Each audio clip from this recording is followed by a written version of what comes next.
It's Desm101 and I'm finally back with another video of Gradius lore. This time we're going to be talking about Gradius Gaiden for the PlayStation 1, an undisputed classic in the series.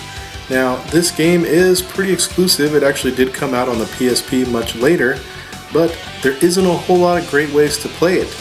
And also you might think that we're missing a couple games, but I'm going to mention all the games in between Gradius 3 and Gradius Gaiden.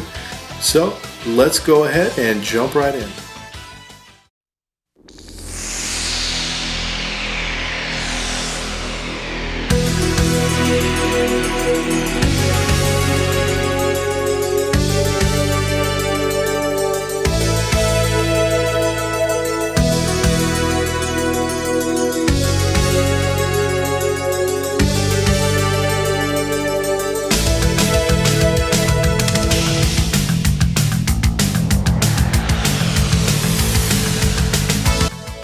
In the time between the arcade and home versions of Gradius 3, Konami released a portable Gradius game on the Game Boy in 1990 called Nemesis.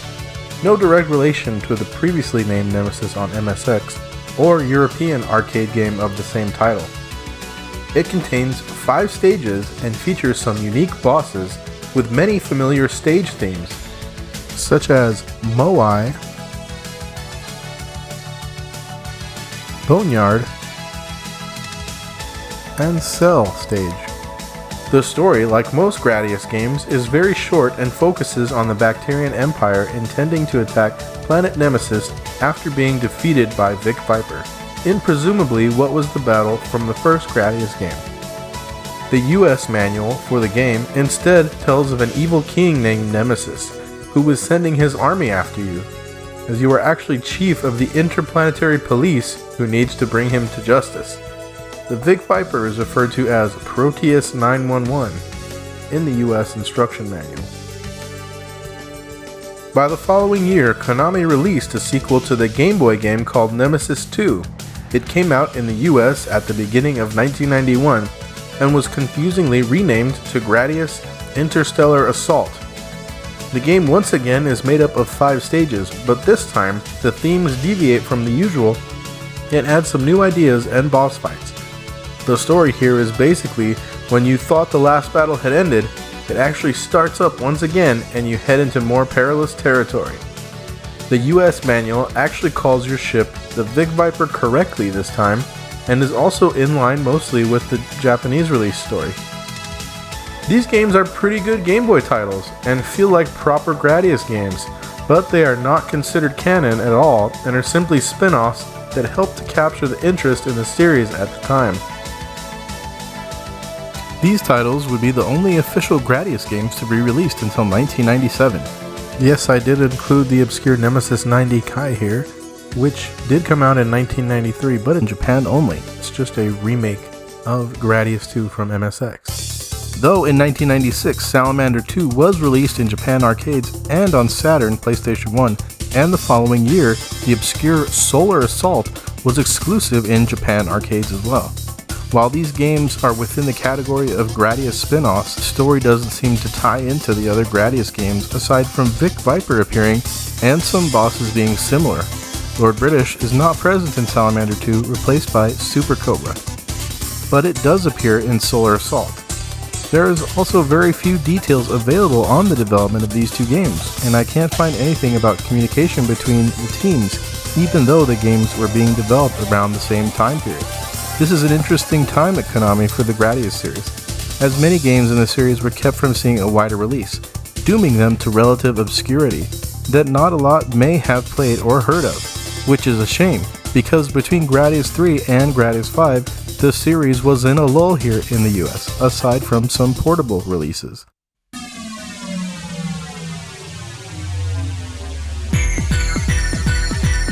Similar to Castlevania Symphony of the Night, the developers at Konami took advantage of the PlayStation hardware to refine the presentation and articulation of new ideas to create a true work of art.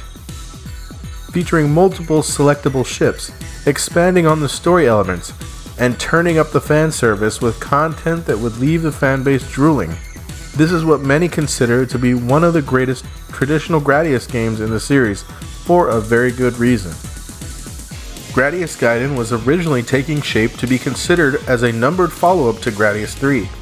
The development team consisted of the same talent who worked on Gradius Deluxe Pack for Saturn and PlayStation 1, giving them a well-rounded approach and relatively quick development time frame, just under a year. There was plenty of high expectations to create a game that would live up to the fans' demands of the series. As they worked on the game and were deciding on the levels, it was instead agreed that this would be a side story, Gaiden, and that this would allow them to come up with ideas more freely and implement them with innovation. The story and world building made connections to Salamander and expanded the existing lore that came previously. It was the new era of Gradius, new ships, new weapons, new bosses, and more, including a title scroll similar to Star Wars that explains the background story, a first in this series. Colony planets of Gradius were attacked and ruined by some unknown force. The Gradius army fought gallantly, but the invaders were overpowering, and they destroyed 99% of the Gradius army. At this point, Gradius Army HQ decided to launch a desperation attack to the center of the Dark Nebula, which seemed to be the source of the invaders. Receiving the order, 4 hyperspace fighters launched from the mothership to the Dark Nebula, carrying the last hope to save planet Gradius on their wings. The development team were very aware of how to tackle the approach to the game, in contrast to an arcade title. And of course, we were very conscious of the fact that this was a console game we were developing. We added more power-up capsules than normal and made the checkpoint recovery easier than the arcade titles. Unlike an arcade game, you don't need to use up a bunch of quarters to play. We didn't have to follow a kill the player in the second stage arcade philosophy, and we could pace the difficulty in a more balanced way, with the goal of progressively raising the player's skills.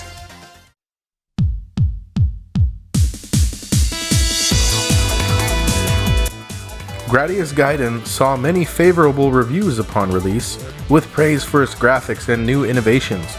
They felt the game was balanced with the difficulty and new weapons, making for a well-rounded shooting game experience on the system. Some of the only complaints were from reviewers at Famitsu who thought it relied too much on fan service, and did not do enough to set it apart from the rest of the games in the series. One of the most common observations you are likely to hear about the game is how much it compares to Symphony of the Night stylistically. The design approach of refinement and enhancing of the original concepts is unmistakable, and both games benefit greatly from this treatment. This is a time when Konami was at a high point as far as quality and innovation in 2D gaming, while others were moving on to 3D as quick as possible. Personally, I think games now could try more of this approach, building on previous design with more of a refined articulation of those specific elements, making use of expanded worlds, updated graphics, and new features to bring these into a new light. Players could now take the role of the Jade Knight and Falchion Beta for the first time.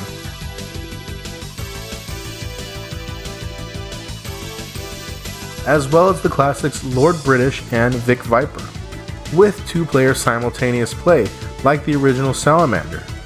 Each has its own distinct color theme and loadout, and the player can now select the order of their power-ups bar, a helpful customization feature that allows the player to try new strategies. The power-ups have 2 levels that they can be powered up to, and they stay powered up even if you switch from double to laser, for example. New weapons include a pulse laser, auto-aiming laser, gravity bullet, round laser, and a somewhat disappointing disruptor. There is even 2 new shield types to prevent your ship from colliding with obstacles, and a timer-based shield that will make you invincible for a short time. The story revolves around the mysterious Black Nebula that suddenly appears near the Metalian system. After a long period of peace, the Gradian forces have begun falling to unknown invaders in their planetary system. In a last-ditch effort, Gradius has deployed 4 fighters to repel the evil Bacterian invaders by heading directly for the Black Nebula. The Vic Viper and Lord British are now joined by Jade Knight and Falchion Beta. Each ship has its own distinct color: Vic Viper blue, Lord British red, Jade Knight green, and of course purple for the Falchion Beta. Their weapon loadouts are also unique, and they trace a lineage back to various Gradius games. And as far as the Falchion, it actually traces back to another old Konami game called Falzion.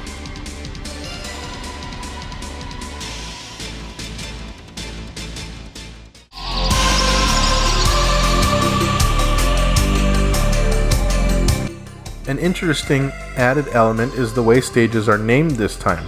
They have unique titles compared to the relatively simple names of the previous games.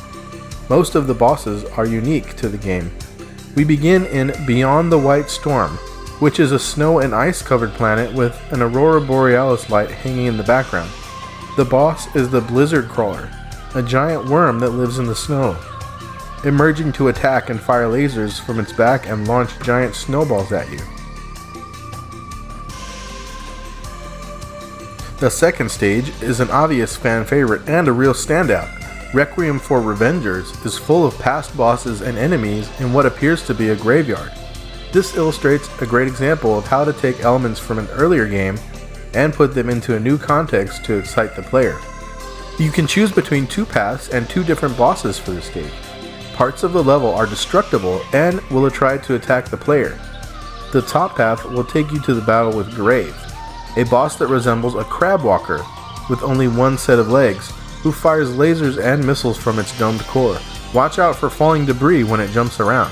If you take the bottom route, you will face Nobile, a small core type of boss that can take pieces of rubble from the stage and assemble it upon its fuselage, and attack the player with elongated tentacles that shoot outward. Stage 3 is titled Into the Crystal Cage, and it takes place in a familiar crystal-themed level. But here, the lasers from your ship can refract and be manipulated by coming in contact with the crystals. Smaller and larger crystals can block your path as you maneuver around them and defeat enemies such as the Prism Maker. The boss is the Shining Core that uses a variety of colors in its attacks, and it has a nice display of the PlayStation's capabilities. Ruins of Silence is the title of the 4th stage, which contains the Moai for this game. The developers noted that this is where many of the players started to have more trouble compared to the previous stages. The music really sets the tone for this level well, with a unique sounding wind instrument. The Moai can now shoot lasers from their eyes, which can continue to fire even after they are destroyed, causing the lasers to tip over or fall as they continue firing ones. At the end of the stage, you will first need to pass Horizontal Totem Moai before getting to the boss fight with Moai Dimension, which is 2 huge rotating Moai which surround you. In harder difficulties, this boss will feature 4 giant Moai, and is a real pain to deal with.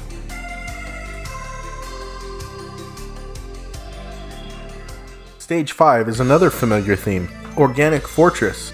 You are greeted by Gaw, a variation of Death MK2 originally from Life Force, and through the level you will need to be careful of moving walls and the various enemies trying to block your path.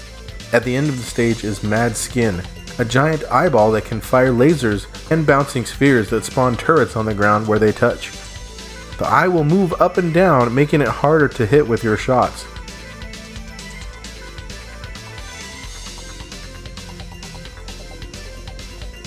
In the 6th stage, titled Green Inferno, we have a level very similar to the plant stage of Gradius 3, filled with exotic plants and unique creatures that stumble across the screen.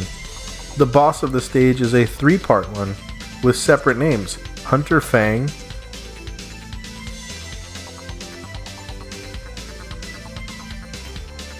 Stinger Kid,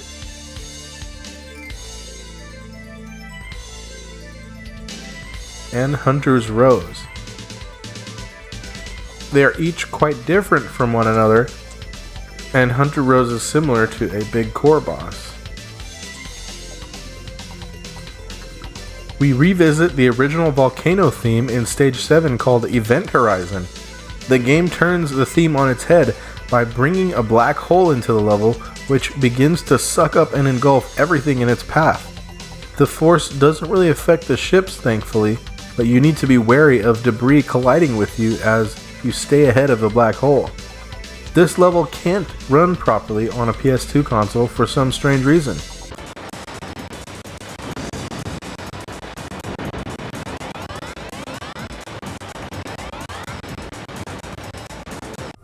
The boss is called Kraken, and it's another core ship this time with arms resembling a giant pincher that can crush rocks or hit your ship.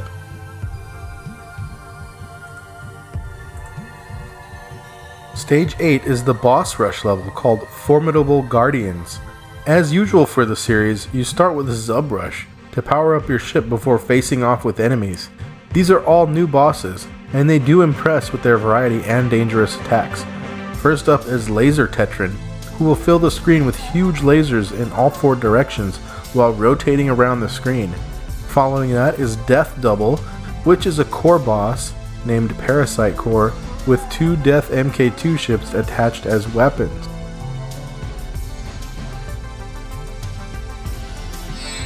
Afterwards, you take on Triple Core, a trio of 3 core ships who make coordinated attacks against you all at once. Next is Delta Tri, which is a core boss that takes inspiration from another Konami game, Trigon, through its special attacks, the Fire Dragon and Giant Blue Laser Blast. The dragons are clearly a nod to Salamander. Following that is Juggler Core, which is a creative and somewhat odd core boss fight that fills the screen with obstacles. The 6th boss fight is Neo Big Core, a redesign of the original Big Core with new attacks. Kind of underwhelming though. The first loop, it is the final boss of the boss rush. However, you need to fight one more in the second loop called Heaven's Gate, which is like a new design of a Big Core MK2. Heaven's Gate is one of the few ships to make another appearance in a game. Otomedius excellent. The final level, Stage 9, is called Fate, and it takes place in the classic Fortress theme. It begins with a speed section very similar to the one in Gradius 3, and it ends with a mini-boss fight with Boost Core, who smashes through walls as you battle in a tight space. After this, you encounter familiar moving walls that will try to smash you, until you meet up with Gunner Wall, you guessed it, a gun wall type boss, typical for this level theme. And then fight Heavy Ducker Boss, which is one of my favorite looking bosses in the game. And it's a giant version of one of those classic walkers called Duckers that have been a series mainstay. There was just one more classic themed boss, which is indestructible, called Soul, a reference to the Crab Walker, who resembles a star or spiked wheel, which you must avoid and get around to defeat.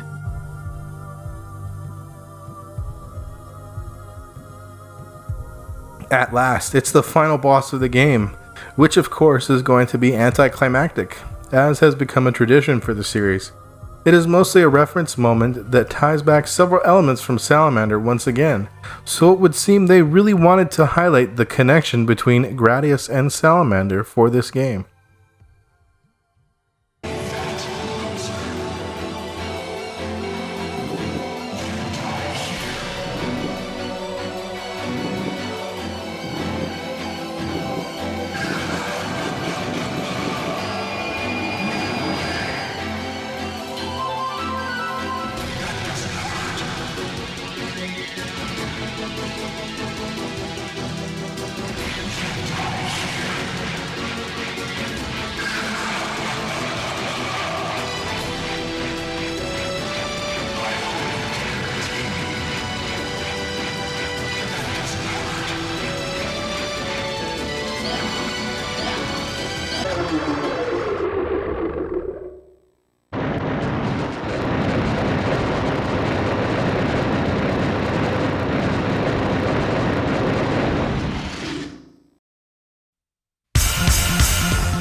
Gradius Gaiden would not see a US release until Gradius Collection came out for the PSP in 2006. and unfortunately, it's not a very accurate port. It suffers from slowdown that is not present in the original game, and it has no two-player simultaneous support. Like I mentioned earlier, the game has some issues when running on a PS2 system, mostly in the Event Horizon stage. So that means the best way to play the game is on an import PS1 with an original copy of the game, or perhaps just emulating it. It's quite sad really when you think of how amazing the game is, and really not readily available to most players. The music is very engaging with a solid variety of styles, but in my opinion lacks the memorable catchy tunes of some of the earlier games in the series. But that is tough to compete against. Overall, the game is a standout work of art in the genre of shooting games. It would only be 2 years later, in 1999, that the next numbered Gradius would see release in arcades, Gradius 4 Fukatsu, or Resurrection. It leans even more heavily into the traditions of Gradius. It was great that a new Gradius game came to the arcades, but it's not talked about much. And while it's not a bad game, it really doesn't try to do anything new with the series, and ends up being a little bit lackluster. The graphics move more into a refined 3D appearance, but many times it feels like the designs are just not as interesting, aside from some of the unique boss fights. Gradius Gaiden is fondly remembered as one of the greatest games in the series, if not the number one altogether. It has tons of charm and polish that many games lack. It keeps the gameplay fresh with new surprises that keep you coming back for more, and it retains that balance of high challenge with addictive gameplay. It is one of the few Gradius games developed specifically for home consoles. It's really a must-play for any fans of the series, and I would say it is my second favorite, just barely behind the mighty Gradius 2. Alright, huge thanks if you've managed to make it all the way to the end of this video. I really appreciate it. What are your thoughts on Gradius Gaiden? Have you played it? Do you think it's one of the best games in the series or the best? Let me know what you think in the comments below. Alright, and that's going to wrap it up for today, guys. Thank you so much once again for watching the video. I hope you have a good one, and I will see you next time. Take care.